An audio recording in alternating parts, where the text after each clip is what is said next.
一程車嘅時間，聽完一本書。我係阿懶，呢度係欲求懶知識，幫你先拆解再精煉每一本書。一支球棒同一個波加埋1蚊1毫，球棒貴過個波1蚊，個波幾錢？你唔使答我知你心入面而家浮咗個數出嚟，1毫子。你答得好快，快到你自己都唔覺得諗過，而呢個答案係錯嘅。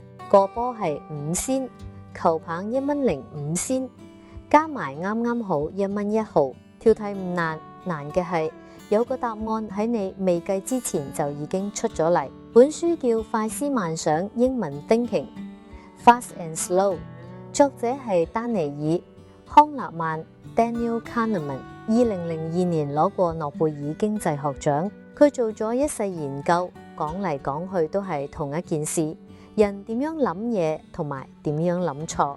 佢話你個腦入面有2套嘢喺度做緊嘢，一套叫系統1，快自動唔使力，聽到巨響即刻轉頭望就係佢。另一套叫系統2，慢，要專注好食力，你要計數或者要作決定嗰陣先輪到佢出場。講之前記住一個畫面，你個腦入面坐咗個人，佢好中意搶答，佢答得快過你出聲。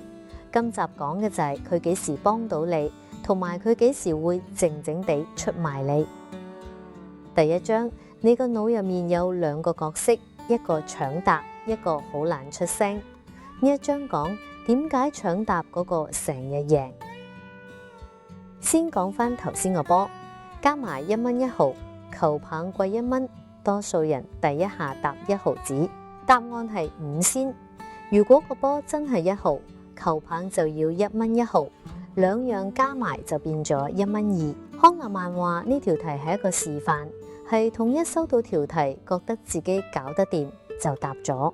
系統1係邊個？就係你唔使出力嗰部分。書入面舉例，突然一聲好大嘅響聲，你會即刻望向聲音嗰邊，你冇決定過要望，你望咗先，呢個就係系統1。康納曼話反應得咁快係人類演化留低嘅本事，對生存有着數。系統2係另一回事。書入面用嘅例子係喺一大堆人入面認出一位女士，你個腦會刻意集中記住佢個樣，佢着咩，再篩走其他人。集中得住，可能幾分鐘就認到佢，一分心就好難。呢種要出力嘅專注就係系統2。而系統2有個特性，佢好慳力。康納曼叫呢樣做最小努力法則。同一件事，個腦會揀最慳力嗰個做法。複核一次要用多啲能量，所以只要系統1覺得自己得，系統2就唔喐。書入面仲有一句，練習專注同自制呢類系統2嘅任務，同智力測驗嘅分數有關。講句公道說話，我第一次見到條題，我都係答1毫。而家你知我知，我哋2個都冇計過。第2章，搶答嗰個唔係憑空答，佢答之前已經有人放咗料落去，而你唔知。而家試個嘢，我講半個詞俾你聽，肥，後面仲爭一個字，你會補咩？如果我頭先講過沖涼，你多數會補一個造字，肥皂。如果我頭先講過食飯，你多數會補一個肉字，肥肉。同一個空位，2個答案分別只係你頭先聽過咩？呢個叫啟動效應。康納曼話你接觸過一個字或者一個概念，佢會自動拉起一串相關嘅字同概念，而呢件事唔止影響你點諗，仲影響你個身體。書入面有個研究，俾參加者接觸一批同老人有關嘅字，好似佛羅里達、皺紋，跟住量度佢哋行路嘅速度，慢咗，而佢哋自己完全唔知發生過咩事。另一個研究關於錢，俾人接觸金錢嘅畫面，佢哋會變得獨立啲。獨立啲聽落唔錯，代價係冇咁想同人合作，冇咁肯幫人，連開口求人都少咗。康納曼講到明，我哋唔係成日都有意識咁控制到自己點判斷、點揀。講到呢度，今日要補一句，呢一章嘅研究後來俾人複製唔到。2012年有另一組研究員照做，行路慢咗嗰個實驗做唔出，佢哋仲發現只有實驗員預咗你會行得慢嗰陣先量到慢，金錢嗰個更加明顯。2015年做大型複製零效果，36間實驗室一齊試，得1間做到。而最先講呢句嘅係康納曼自己。2017年佢公開認，我對啲樣本細嘅研究信得太多，啟動效應唔可能好似我嗰張寫得咁大咁穩陣。第3章，佢唔識答嗰陣唔會話唔識，搶答嗰個會答一條淺啲嘅題，再當咗係你要嘅答案。你喺一個聚會識咗一個人，傾咗幾句，覺得佢好健談。過咗排有人問你識唔識邊個肯捐錢俾佢個慈善活動，你即刻諗起佢，但你對佢嘅認識其實得返健談2個字。康納曼話呢個叫情緒一致性過高，好多人叫佢做光環效應。你中意佢某一面就自動當咗佢，其他方面你都會中意。個腦喺資料唔夠嗰陣，中意將件事簡化，簡化完判斷就開始出錯。仲有第2樣叫確認偏誤，人會偏向相信支持自己原本諗法嗰啲資料。書入面舉咗一個問法，佢友唔友善？研究發現，如果得呢條問題冇其他資料，你多數會答友善，因為個腦會自動幫問題入面暗示咗嗰樣嘢確認一次。呢2樣嘢同一個源頭，個腦想快啲有個答案，而佢有一套快嘅方法。康納曼叫做 GWAS 法式，即係捷徑。第一種叫替代，你答唔到條難題就答一條淺啲嘅。書入面個例子係有位女士選警長，佢做得成唔成功？呢條題要查佢背景同政綱，太麻煩，所以你答咗另一條。佢望落似唔似一個好警長？似就得，唔似就唔得。就算佢打擊罪案打咗好多年。第2種叫可得性，一件事你越常聽到，越易記得，你就估佢越易發生。中風死嘅人遠遠多過意外死，但一項研究入面，80%受訪者估意外死多啲，因為意外有新聞有畫面記得住。所以下次你答得好爽快嗰陣，要留意嘅唔係個答案啱唔啱，係你答緊嗰條題同人哋問嗰條係咪同一條。第4章，搶答嗰個唔識數，佢淨係睇邊個畫面夠鮮明，就當嗰樣最有可能。有間好大嘅的士公司，2成車係黃色，8成係紅色。你叫咗架的士，未見到之前估佢咩色，記住呢2個數，你估得幾準？呢2個數康納曼叫做基準率。問題係我哋成日唔記得咗佢。假設你連續見到5架紅色嘅的士駛過，你會覺得下一架應該輪到黃色，唔係，下一架係紅色嘅機會照樣係8成。康納曼話：我哋忽略基準率係因為我哋望住嗰樣係自己預咗會見到嘅結果。同一類錯仲有一個，萬事都會回歸平均，我哋成日唔記得。書入面嘅例子係個前鋒，佢平均1個月入5球，9月入咗10球，教練開心到飛起。跟住幾個月，佢每個月又係入翻5球左右。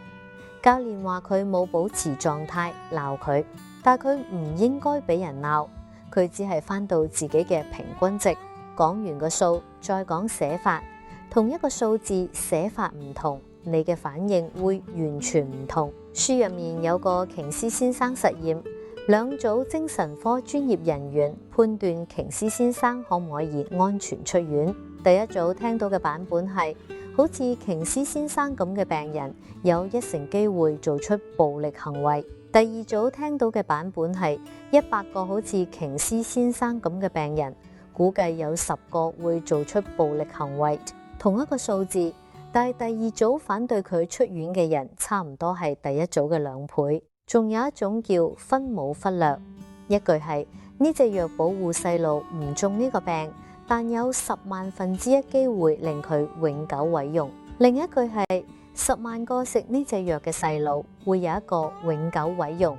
兩句講緊同一件事，第二句你會見到嗰個細路。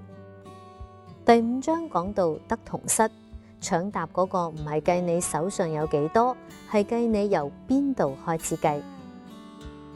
有好長一段時間，一班好有影響力嘅經濟學家相信，人做決定係完全理性，呢套叫效用理論。人揀嘢只計對自己最有利嗰樣，即係效用最大嗰樣。例如你中意橙多過奇異果，咁你一定揀1成機會贏過橙，唔會揀1成機會贏過奇異果。呢套嘢最出名嗰一群人係芝加哥學派，代表人物係佛利民。後來經濟學家塞勒同法律學者桑斯坦將呢種假想出嚟嘅人叫做經濟人。經濟人個個都一樣，根據自己理性上嘅需要去衡量一件貨值幾錢。康納曼舉咗個例，拆穿咗呢套嘢。約翰同珍妮兩個人而家都係揸住500萬美金，按效用理論，佢哋財富一樣，對自己嘅處境應該一樣咁滿意。但呢500萬係佢哋喺賭場玩咗1日之後嘅結果。約翰帶100萬入去，贏到500萬；珍妮帶900萬入去，剩翻500萬。你仲覺得佢哋一樣咁滿意咩？康納曼提出嘅係另一套前景理論。第一，我哋估一件事值幾錢，係睇參照點，唔係睇個絕對數。書入面有2個賭局，第一個先俾你1000蚊。你揀實收多500，定係一半機會贏多1000？第二個先俾你2000蚊，你揀實蝕500，定係一半機會蝕1000？2個局最後嘅可能結果一模一樣，大多數人喺第一個揀穩陣，喺第二個揀去搏，因為一個起點係1000，另一個起點係2000，同一個1500，一個似贏，一個似輸。第二樣叫敏感度遞減，由1000跌到900，冇由200跌到100咁肉痛。雖然2次都係跌100，兩樣加埋就係損失厭惡。我哋驚蝕，驚到大過我哋想賺。所以有人問你，你而家算唔算好？呢條題其實冇得答，除非知埋你當初由邊度開始計。第6章。連事後嗰份報告都係搶答嗰個寫，佢淨係記得最痛嗰下同埋最尾嗰下。你個腦記一件事唔係照單全收咁記。康納曼話你身上有2個自我，第一個叫體驗自我，佢記錄你當下嘅感受，佢問嘅係而家感覺點。第二個叫記憶自我，件事完咗之後由佢記低。佢問嘅係整體感覺點，講準確度，體驗自我準好多，因為佢就喺現場。但話事嗰個係記憶自我，記憶自我點解贏？有2個原因。第一個叫持續時間忽略，一件事拖咗幾耐，我哋唔太計。第二個叫風中定律，我哋會將件事最尾嗰段睇得好重。書入面有個實驗。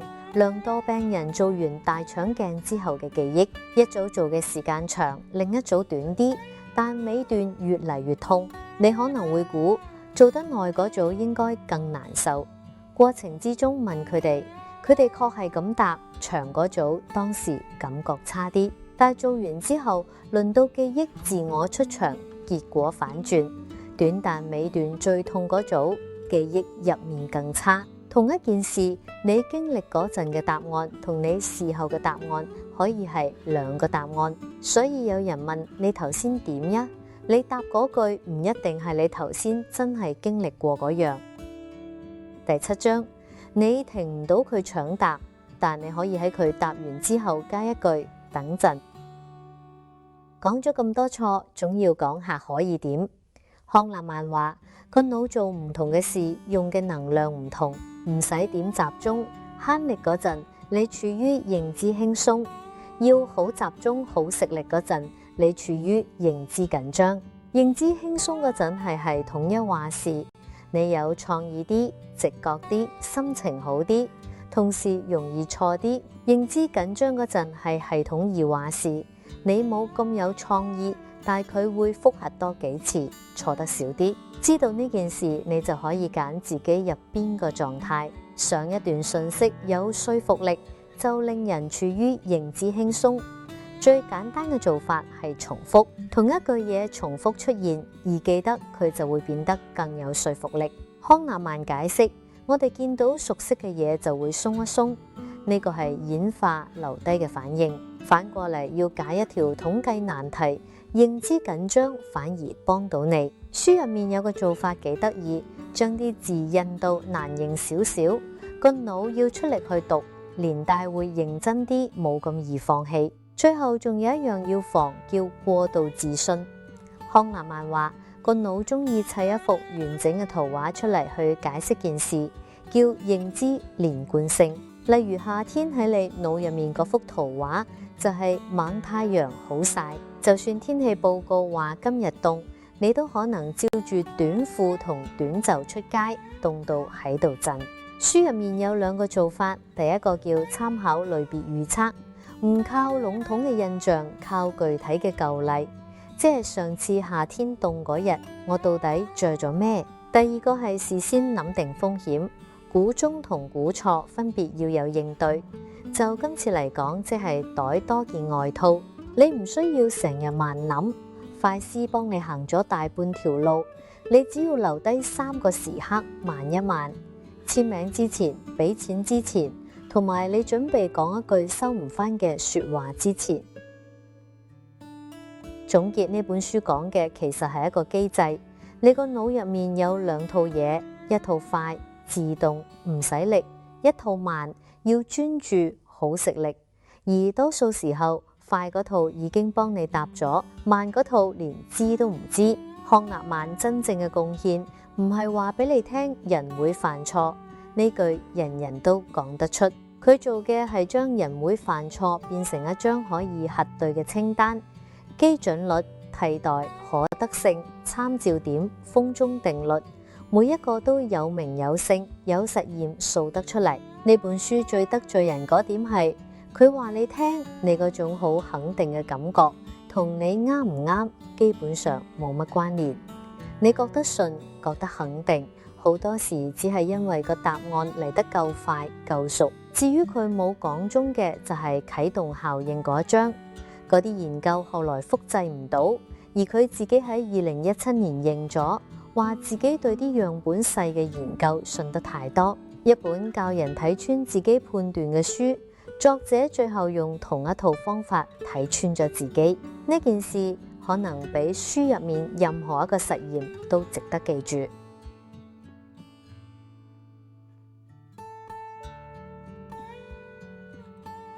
懶後感，上個月公司嚟咗個新同事，佢企喺門口自我介紹，講咗大概30秒。30秒之內，我心入面已經有咗一句結論：呢個人唔係好靠得住。我冇同人講過，連我自己都覺得呢句唔算判斷，只係一個感覺。跟住2個月，我一直用住呢個感覺做嘢。